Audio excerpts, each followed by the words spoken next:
These are the best gaming mice that I own and have tested. They're perfect for fingertip grip, and for smaller hands, some of these can be palm gripped, but you can also get away with a claw grip as well. But if your hands are big like mine, these hit pretty differently. Before we get into these, you need to understand one thing: shape is king. The way a mouse fits your hand matters more than specs, weight, or polling rate, and the size of the mouse plays a huge role in that. And this is where grip style comes in. Palm, claw, fingertip, completely different experiences. So step 1, find your shape. Step 2, get the mouse with the best specs that you can afford. This is part of my flagship gaming mouse series. I tested the best and show you budget options as well. I own each and every one and paid for them with my own money. I have put several days of game time in all but one of the gaming mice I'm going to feature today. Today we're focused on small mice, the ones that are called fingertip kings. For me with larger hands, I can only claw grip or fingertip grip these smaller little monstrosities. These mice are also perfect for smaller hands to medium-sized hands. You should have no problem palm gripping with them, and also you should have no problem fingertip gripping and claw gripping these as well. Also, quick heads up, I'm doing a giveaway at 1,000 subscribers on my YouTube. I'll be giving away any of the mice featured in my flagship mice series. That includes a Super Strike, as well as a Razer Viper V4, and a ton of other mice that you might be interested in. Let's keep going. This is the most fingertip-centric mouse I will cover in this series. Designed specifically for fingertip, you can get away with a claw grip too, but definitely not for palm grip, because there is no palm area. The Pulsar LAB X2F, coming in at $150, is one of the most different and bordering on weird. The thing I like about the LAB X2F is that it's super lightweight, and at 38 grams, it's super controlled. With 8K polling, high DPI at 32,000, and 750 IPS tracking, and 50G acceleration, basically the sensor is very precise and exact. The tracking is great. This mouse allows you to make small micro corrections with just your fingertips, and no need to move your hand unless you're going for a long flick. With its small size, it also allows for quick corrections if you overshoot your target or trying to snipe someone from a distance. This is one of the most unique mice I own, and it is a lot of fun to play with once you get used to it. When you get in the zone with this mouse, you stop noticing that you have it in your hands and you can just react. It's a solid build. I expected a lot of flex when I first purchased it, but I've not experienced any with my copy. And as a bonus, it comes with several different style skates. There's a few cons that I feel like I should mention. The main thing I don't like about it is in long gaming sessions, and this is a personal thing, my hand starts to cramp up because I'm just not used to fingertip gripping, and I tense my hand too much. For me, it's a pretty long learning curve to get the muscle memory on such a small profile mouse, and I'm just not 100% getting it, though I can understand why people love this mouse or love fingertip mice. And one other con was when my girlfriend saw it and looked at it, she said she hated it. She said she hated everything about this mouse. I don't know what caused such a visceral response from her. Maybe she'll be in the comments and let us know. This next mouse is probably revered as the highest performer, and also it is a moddable mouse at an easy $129.99. Actually, that's not easy at all, is it? That's expensive. The Endgame Gear OP1 wireless has a 4K polling rate. I really feel like Endgame Gear knows that there are very few setups that can reach an 8K polling rate without any of the downsides that come with it. Also, there is no pro that I know of that's playing with a high polling rate anywhere near 8K. I think most of them maybe max out at 4K. You have to let me know if you know anything different. With the profile of this mouse, a flat body and a low hump in the rear, everything feels locked in when you're gripping the mouse. The shape makes it amazing for claw grip and fingertip grip styles. You can swap the main button switches if you don't like the Kale GX switches, if you just want that little bit more customization. But I would say the stock switches are light and crisp, and I like them a lot. A few cons: the coating is a fingerprint magnet. Some say it's heavy for its size, though I don't mind it at all. And the obvious, hard to palm grip with large hands. Now this one's a little bit different, and is the first specialty shell material mouse that I purchased, and actually that I own. This is the Eweadn Z7 carbon fiber shell, and it lists for $129.99, Although I did find this on sale for $99.99, I did feature it Sunday on the daily deals, and it had dropped to $90, so $10 less than I bought it for. The big selling point is that it is a Razer Viper Mini clone with a huge 300-hour battery life. The carbon fiber shell is a super rigid and lightweight feel. I can't get it to flex at all. Very different from the standard plastic mice. This is more of an enthusiast pick. It comes in its own stylized wooden box, comes with an extra set of mouse skates, and it also comes with decent grip tape. It's not just a performance powerhouse, but materials and build feel really premium to the touch. For me, it is great for fingertip and claw grip. For smaller hands, you can get away with a palm grip, and I even find myself lazily palm gripping, though my pinky and ring finger hang over way too far. A few cons on this one is the mouse is really back heavy. So if that would bother you, or if you're playing on a mouse pad that you get a lot of drag on, you might feel that. And then the ice feel coating feels really slippery, even though it does feel really cool.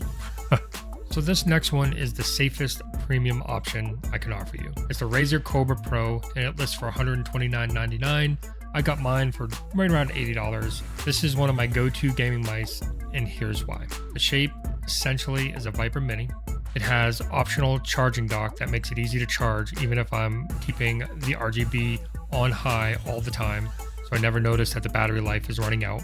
It has an amazing optical sensor and optical switches, all the flagship features of an 8K polling, high DPI, and great tracking, and of course, it has that crazy RGB that Razer is known for.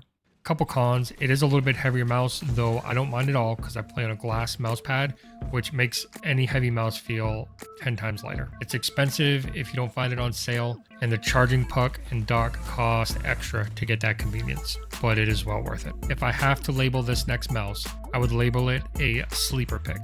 The Fantech Aria XD7 V2 Pro lists for $99. I did not find this one for a deal. In fact, at the time I purchased it last year, I paid another $20 in shipping to get it, but there was a decent amount of hype around it when I did buy it, so I fell for the hype, and I'm glad I did though. I feel this is a mouse that doesn't get enough attention. The shape mimics the legendary and super budget Logitech G305. This mouse is chock full of all the flagship specs, 8K, high DPI, and a great sensor. I feel like the egg shape is large in some spots, which is perfect for my hand, and smaller in others, which is also perfect for my hand. But let me explain that. So it feels good to have a wide grip at the top of the mouse where I grab it, but then when I go to curl my pinky under, having that indentation where it comes to a narrow taper at the back end makes it feel real comfortable, and it doesn't strain or tense up my hand. So I have more flexibility in my hand with this mouse when I claw grip than any other mouse. So if I'm gonna claw grip and I want to play that way, I'm going to probably use this mouse. Couple cons, make sure you like the shape because it is not for everyone, and also the coating is not for dry hands. As usual, most coatings aren't. As a quick side note on polling rate, remember it's how often your mouse updates your PC. After 1000 Hz, gains are pretty small. I feel like it's a safe bet to play on 2K polling. It feels good, I never experience any lag. Sometimes I'll bump it up to 4K depending on the mouse and depending on how responsive it is, but sometimes even that can stress some of the higher end PCs out there. So 8K polling, nice to have, probably not going to use it, and it's not a must have. I would shoot for anything between 2 to 4K. Next up is our budget shocker. This mouse, this one is the star so far for me. The Redragon M919 Sparta comes in at $43.99. I got mine on sale for $37.90. The stats on this mouse rival flagships. It has 58 grams in weight, 8K polling. It has web-based software at around $40. It has the Redragon 3953 sensor, which gives you 45K DPI, 750 IPS tracking, really smooth feeling. Has an 80-hour battery life, and at $40, this is the best deal I have featured so far. A few cons, where the flagship mice are light and feel solid, this feels a little less than that. So it definitely has the light box checked, but it doesn't feel quite as solid. I'm not sure why, but it just doesn't feel quite as solid. The coating is not good at all. It feels chalky. I immediately added grip tape, but that's something I normally do anyways. The skates were also bad. They were real thin, not real thin, and yeah, they just were bad. And so I changed those out immediately to dot skates that work really well on my glass mouse pad. As a side note, I just got this mouse this morning. so I do need to do more testing on it. But I think it's off to a great start for my first impressions, especially for a budget pick around $40. If I change my mind on this mouse, I'll definitely leave a pinned comment in the future. Now here's the dud. I was gonna have this one be the around $40 mouse until I got the Redragon one.